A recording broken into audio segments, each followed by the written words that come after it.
Info locale, musique, météo et bonne humeur, ce sont les samedis d'Horizon avec Lucille et Ludo.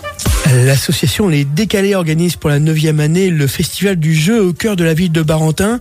Ça se passe les 20, 21 et 22 mars prochains. Un festival qui sera placé sous le signe de la gastronomie. Cédric, vous êtes l'un des organisateurs de cette manifestation. Avant d'en parler plus en détail, on peut rappeler ce que c'est l'association Les Décalés ? Une association qui réunit des passionnés de jeux de société. Alors du jeu de société moderne, on joue pas au Scrabble ou à la belote, on joue plutôt à des jeux plus récents.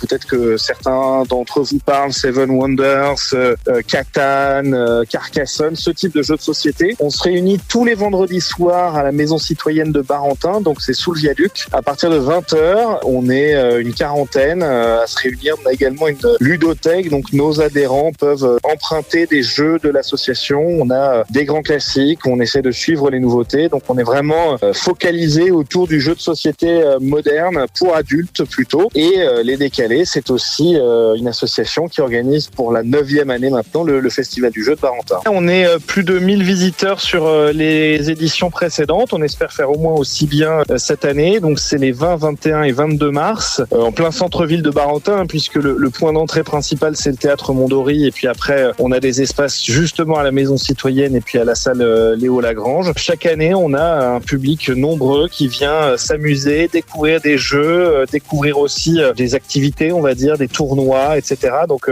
on s'amuse bien pendant ces 3 jours de festival, en effet, et le succès est présent. Ouais. Alors, c'est déjà la 9e édition. On va vraiment y trouver des jeux, vous l'avez dit, pour tous, pour tous les goûts, pour tous les âges. À partir de 5 ans, on accueille du public sur des jeux à partir de 5 ans. Alors après, si on a des enfants plus petits mais qui savent déjà jouer et qui sont habitués, ils sont évidemment les bienvenus. On n'a pas de limite d'âge à l'entrée. Et la particularité cette année, c'est qu'en fait, les Décalés vont vous inviter au resto. Le principe, c'est que la salle Léo Lagrange sera transformée en un immense restaurant et donc vous allez pouvoir avoir un apéro, un plat de résistance, du fromage, du dessert, etc. On a pensé, et je vous laisserai découvrir ça quand vous viendrez nous rendre visite le week-end du festival, pensez à un resto avec des serveurs qui vont pouvoir vous expliquer les différents jeux. Ce qui est chouette, c'est que si vous connaissez les jeux et que vous avez envie de les faire découvrir à vos copains, à votre famille, vous pouvez venir. Il y a de fortes chances qu'on les ait. Et puis, si vous avez envie de découvrir des jeux que vous ne connaissez pas, on a, nous, des animateurs qui sont là précisément pour vous expliquer ces règles du jeu dans les jeux que vous connaissez pas, vous apprendre à y jouer. Et c'est aussi ça qui fait l'essence d'un festival. Et puis, même quand on vient et qu'on est, par exemple, tout seul, on peut se trouver des camarades, se poser autour d'une table. Et je rappelle que dans jeu de société, il y a société. Et ça, c'est quelque chose qui compte beaucoup pour nous. Et vous l'avez dit tout à l'heure, l'entrée, elle sera gratuite. Et ça, c'est vraiment important. Bien sûr, évidemment, ça aurait aucun sens de faire payer. Après, évidemment, on a une boutique partenaire qui vend les jeux qu'on met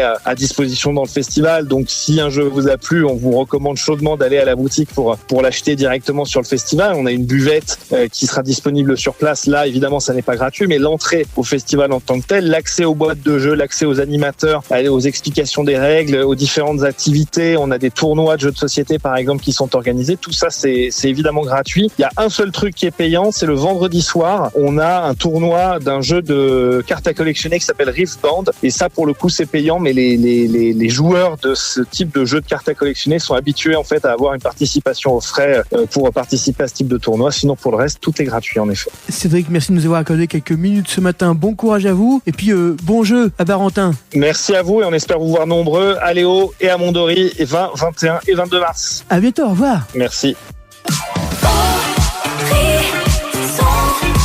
La radio libre.